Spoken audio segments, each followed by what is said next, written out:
పొద్దున్నే బ్రేక్ఫాస్ట్ అనగానే ఇడ్లీ, దోశ, పూరి, వడ, మైసూర్ బజ్జీ ఇవన్నీ కార్బోహైడ్రేట్స్ ఎక్కువగా ఉన్నటువంటి ఆహారాలు. ఎందుకంటే ఇవన్నీ బియ్యం, గోధుమ, మైదా ఆధారంగా తయారవుతాయి.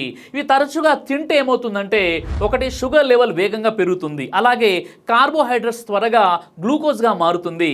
కాబట్టి రోజు ఇడ్లీ, దోశ, పూరి తింటే డయాబెటీస్ ప్రమాదం పెరుగుతుంది. ఇక 2, కడుపు నిండినటువంటి ఫీలింగ్ తక్కువగా అనిపిస్తుంది. ఇవి తిన్న వెంటనే ఆకలి త్వరగా వేస్తుంది. కారణం ఏంటంటే ఫైబర్ తక్కువ, ప్రోటీన్ చాలా తక్కువ కాబట్టి. ఇక 3, బరువు పెరగడం, వెయిట్ గెయిన్ అవ్వడం. ముఖ్యంగా పూరి, వడ ఇవి కార్బోహైడ్రేట్స్ ప్లస్ ఆయిల్ కలయిక కాబట్టి పొట్ట పెరగడం, ఫ్యాట్ నిల్వ అవ్వడం జరుగుతుంది. ఇక 4, గ్యాస్, బ్లోటింగ్, అలసట. రిఫైన్డ్ కార్బ్స్ వల్ల గ్యాస్, అజీర్ణం, భోజన తర్వాత నిద్రమత్తు, చాలా మందికి తిన్నాక కూడా అలసటకు ఇవే కారణాలు. ఇక 5, ప్రోటీన్ లోపం. ఇడ్లీ, దోశ, పూరిలో సరిపడా ప్రోటీన్ లేదు.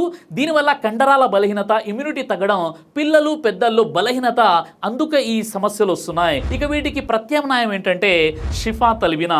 ఇది హై ప్రోటీన్ మరియు హై ఫైబర్తో కూడుకున్నటువంటి పోషక ఆహారం. షిఫా తల్బినా అనేది బార్లీతో పాటు 12 రకాల డ్రై ఫ్రూట్స్తో తయారు చేయబడినటువంటి అద్భుతమైనటువంటి ఇమ్యూనిటీ బూస్టర్. ఇది అంటే దీనిలో పీచు విటమిన్లు మరియు మినరల్స్తో నిండి ఉంటుంది. ఇది జీర్ణ ఆరోగ్యాన్ని మెరుగుపరుస్తుంది, గుండె ఆరోగ్యాన్ని కూడా కాపాడుతుంది. ఇది హై ప్రోటీన్, హై ఫైబర్, నెమ్మదిగా జీర్ణమైనటువంటి ఆహారం తల్బినా.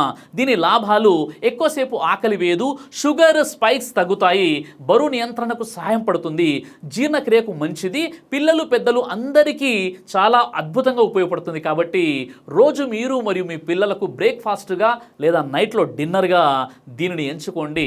ఇక్కడ స్క్రీన్పై కనిపిస్తున్నటువంటి ఫోన్ నెంబర్కి కాల్ చేసి ఇప్పుడే ఆర్డర్ చేసుకోవచ్చు.